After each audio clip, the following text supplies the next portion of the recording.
Hello, and welcome back to Slow Time Stories. Today, we slow the world down, just enough to let a forgotten story unfold piece by piece. I'm Alexon. And this time, we step into a world without fans, without air conditioning. And yet, somehow, they endured the heat. In the Middle Ages, summers were long, and they were hot. No cool breeze, no relief from a spinning fan. But medieval peasants had something better than machines. They had rhythm. Their day began before sunrise. The rooster didn't just wake them up, it saved them from the worst of the heat. At 4 or 5 a.m., the air was still gentle. By starting early, they got the hardest work done before. The sun burned the fields, plowing, harvesting, hauling water, all before 10 a.m. By 11, the fields emptied. This wasn't laziness. It was survival. From Spain to Hungary, the hottest part of the day became a time for rest. They found shade. They found stillness. They didn't call it a siesta, they called it not dying. When even the shade wasn't enough, they went deeper, beneath the earth, into dugouts and root cellars. No tiles, no fancy finishes, just packed clay, thick beams, and darkness. 6 feet underground, the temperature held steady, around 55 to 60 degrees Fahrenheit. Cool enough to save food, cool enough to save lives. These spaces weren't luxury, but when the sun scorched everything above, they were treasure. Children were always eager to run errands in the cellar. For once, chores came with a breeze. The clothes that cooled them. No tank tops, no shorts, and yet they stayed cool. The secret was linen. Every peasant owned at least one linen undergarment, a base layer that absorbed sweat and cooled slowly. Over that loose wool, not the itchy kind, but thin, breathable, and roomy. Their clothes weren't designed for fashion.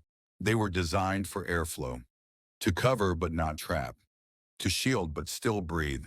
Wide-brimmed hats, linen veils, barefoot on cool stone. Everything they wore was calculated against the heat. The next secret wasn't what they wore. It was how they moved.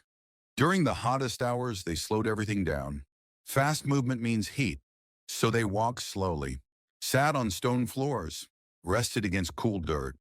They used damp cloths around their necks, wrists, temples. Even without science, they knew those spots cooled the blood. They mapped shade through their villages. They remembered where breeze slipped between trees. And they taught their children slow is survival. Food and Hello, and drink, the welcome back to cooling Slow kind. Time Stories. What they ate and drank mattered too. There was no fridge, no ice. But there was small beer, barely alcoholic, brewed fresh and kept cool underground, safe to drink, and surprisingly refreshing. Then there was Posca water, vinegar, mint, sour, tangy, cool on the tongue, and it kept the body balanced. They ate light during the day. Cold soups, soft vegetables, cucumber, sorrel, herbs to cool the blood, as old text said. They didn't understand digestion science, but they understood feeling better. Water wasn't just for drinking. It was for cooling too. In rivers and streams, peasants stood knee-deep, fully clothed. Wet linen dried slowly, pulling heat away from the body. Buckets of water sat nearby, for soaking feet, for dipping hands, for splashing over stone floors and doorways. They hung wet cloth at windows. Let the breeze turn it into a cooling mist. And in some homes, clever channels ran along the floors, filled with water, cooling air through evaporation. They didn't call it passive cooling. They just called it common sense. In the 21st century, we think of heat survival as a job for machines. But the peasants of the past had no machines, only knowledge. And that knowledge worked. They beat the heat with time, with rhythm, with shade, with stillness. They used stone, water, wind, and they taught their children not with textbooks, but with footsteps. Thanks for slowing down with me today. If you enjoyed this quiet trip into the past, don't forget to subscribe. And I'll see you again somewhere, deep in history,